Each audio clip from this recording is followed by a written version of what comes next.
بدن، روح و ذهن.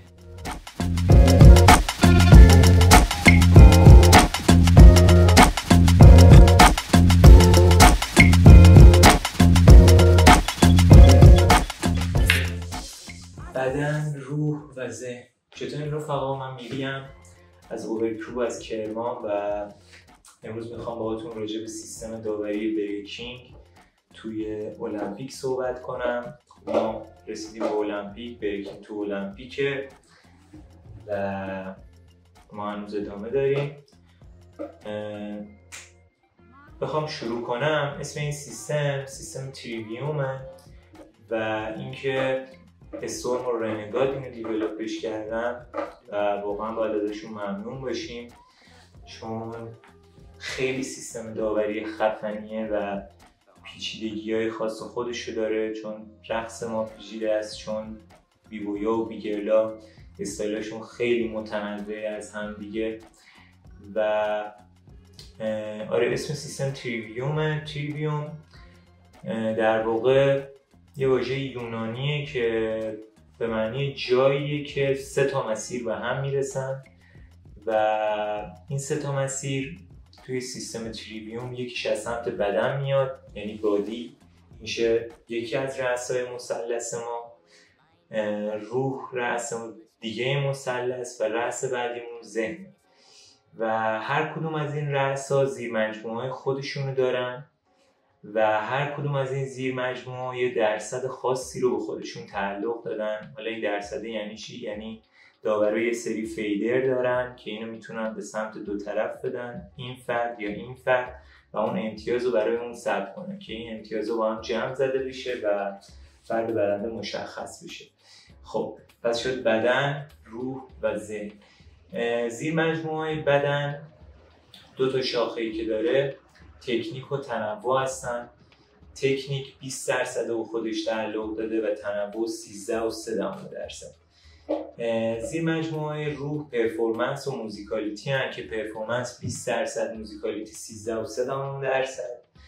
و توی ذهنم کریتیویتی و پرسونالیتی رو داریم که کریتیویتی 20% و پرسونالیتی 13.3% رو به خودش تعلق میده و اینکه امروز میخوایم راجع به همین فاکتورها صحبت کنیم، یعنی بخش مهم از صحبتمون میتونه بشه.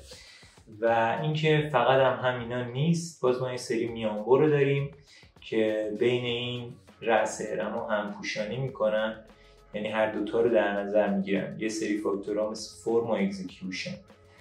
ولی خب فرقی که اینا دارن چند تا دکمه هم، خب 4 تا دکمه که امتیاز میدن و 4 تا دکمه که جریمه میکنن یه جورایی و در کل پارامترهای اصلی که گفتم این شکلی هن که فیدر دارن و داورا اونا رو به سمت 2 طرف میبرن، ولی اینا رو داورا باید وقتی هر فرد میاد وسط ساید رو مشخص کنن، مثلا بلو ساید یا رد ساید رو مشخص کنن که بلو مال یه فرده و رد مال یه فرد دیگه است و بعدش این اسکورا رو بزنن یا حالا مثلا امتیاز بدن یا جریمه کنن. و اینکه آره دیگه همین. بریم راجع به پارامترها صحبت کنیم. خب توی بدن گفتیم تکنیک و تنوع رو داریم. تکنیک شامل چی میشه؟ یعنی داور توی این پارامتر باید چیا رو در نظر بگیرن؟ اینکه بیویی که یا بیگری که میاد وسط میرقصه چقدر روی جزئیاتش تسلط داره، چقدر سختی حرکت داره، چقدر انعطاف داره، چقدر حرکتایی که داره میزنه، اصلا کلا حرکتایی داره میزنه توی دامنه حرکتیش محدود به نظر میان یا خیلی روونه، چقدر اون آناتومیش، فیزیولوژیکش به حرکتاش و رقصاش میخوره. اینا تقریبا چیزایی هستن که توی تکنیک بررسی میشن و بخش دیگه تنوع بود که اینکه فرد چقدر وکبش بالا، یعنی چقدر داره از تمام الیمنت های بریکینگ استفاده میکنه. آیا داره هم داره مثلا تاپ راک میزنه، داون راک میزنه، پاور میزنه، داره از همه اینا استفاده میکنه یا نه مثلا یکی میاد تاپ راک کلا نمیزنه، خب این امتیاز تاپ راک کلا دست میده. و امتیاز تنوعش میره به سمت حریفش. این میشه بخش بدن. ولی تو بخش روح ما پرفورمنس و موزیکالیتی رو داریم که گفتم پرفورمنس 20% موزیکالیتی 13.3% امتیاز رو میده به خودش. خب پرفورمنس چی رو باید داور در نظر بگیرن؟ این که مثلا فردی که داره میرقصه چقدر داره اون کاراکتری که داره رو بهتر مثلا نشون میده. این میتونه یکی از فاکتورها باشه توی پرفورمنس. اینکه چقدر توی حرکتاش بیننده رو سورپرایز میکنه، این خیلی تاثیرگذاره.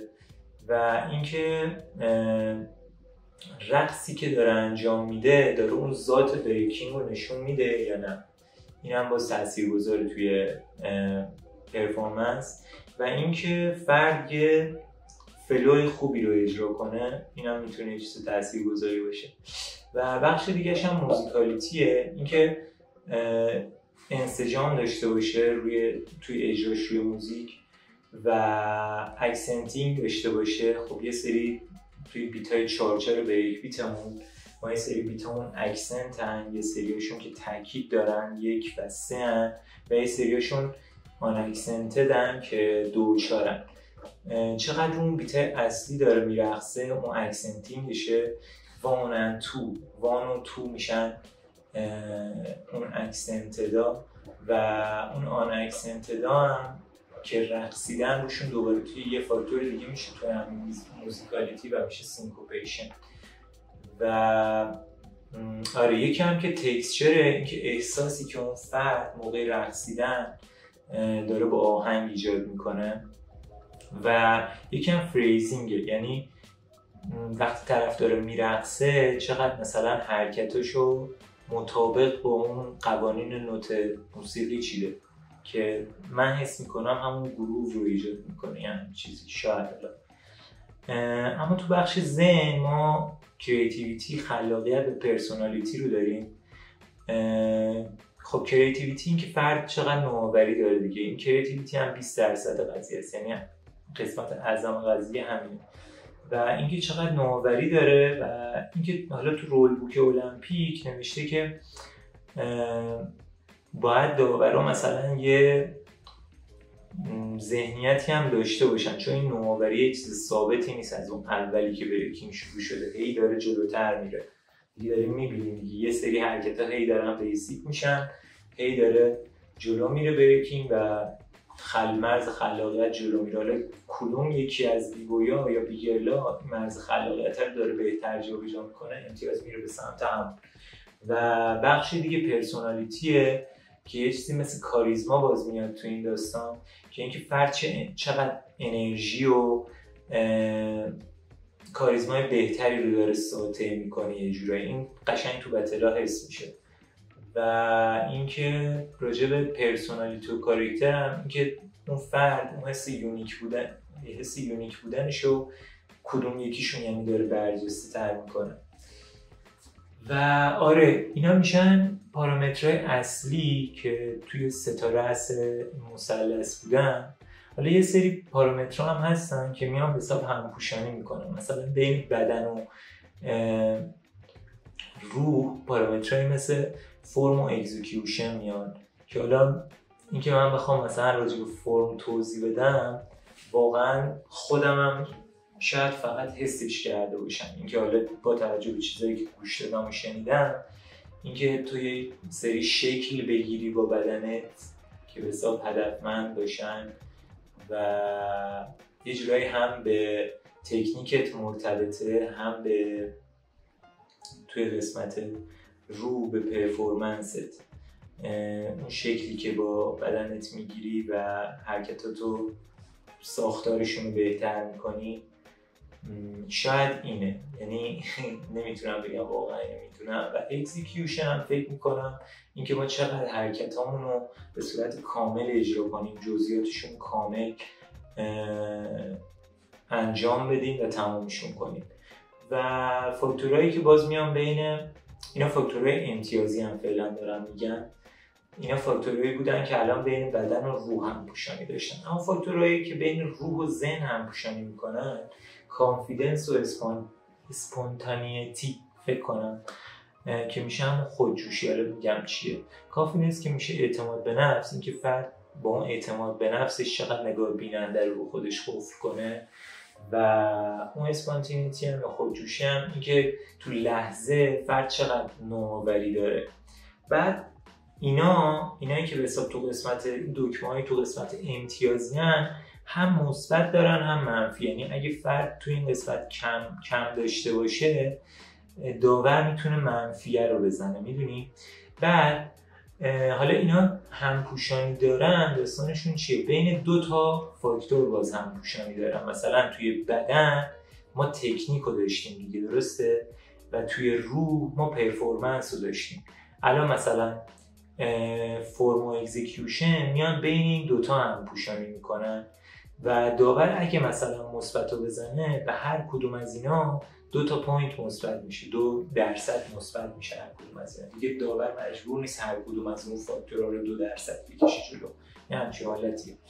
و یه سری باز دکمه‌های جریمه‌ای داریم، پنالتی داریم که اینا داستانشون چیه؟ اینا هم باز یه سری همپوشانی هن که بین بدن و ذهن قرار میگیرن که شامل تکرار و بایت میشن، ریپیت و بایت، که خب میدونید تکرار وقتی که فرد خب تنوع نداره پس به بدن مربوطه، بادی مربوطه، و وقتی که خلاقیتش هم پایین باشه بنابراین تکرار نداره، تکرار داره و داره تکرار میکنه حرکتاشو.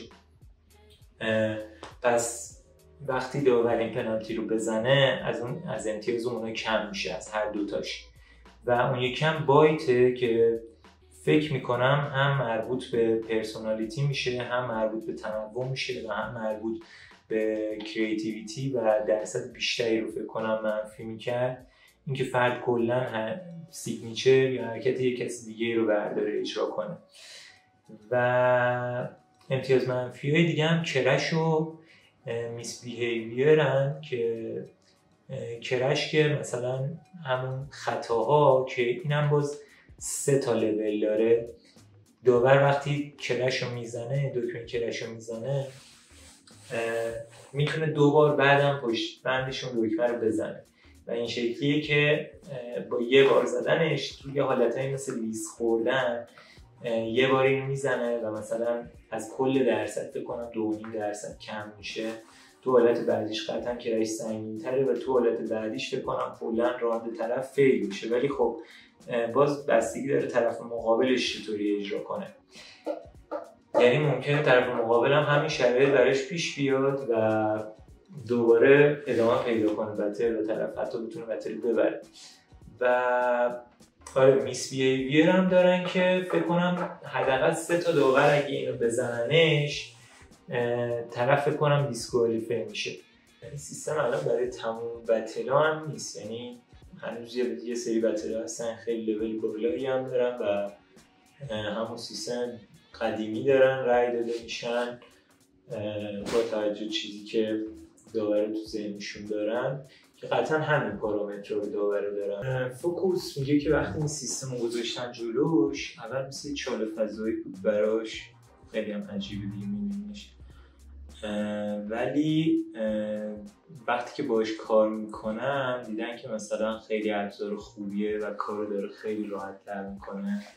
از خوبیایی که این سیستم داوری داره اینه که افراد بعد از اینکه بتلشون تموم میشه یا مثلا بعد از این کلا بتل تموم میشه میتونن این پروفایل رأیشون رو داشته باشن که به حساب چه امتیازایی رو تو هر بخش گرفتن و حریفشون چه امتیازایی رو گرفته و به نظرم این خیلی جالبه.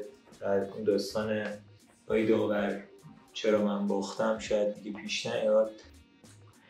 و این بود توضیحی که میخواستم راجع به این داستان بگم و واقعا افتخار میکنم که یه همچین هنری رو داریم کار میکنیم چون یه همچین سیستم داوری رو داره و با توجه به اینکه خیلی از بیبویان مخالف بودن که این داستان بیاد تو المپیک ولی اومدن یه همچین سیستم داوری رو دیولوب کردن استورمان نگات و یه جورایی اومده بریکینگ رو داره از نظر فیزیکی، هنری، فلسفی بررسی میکنه.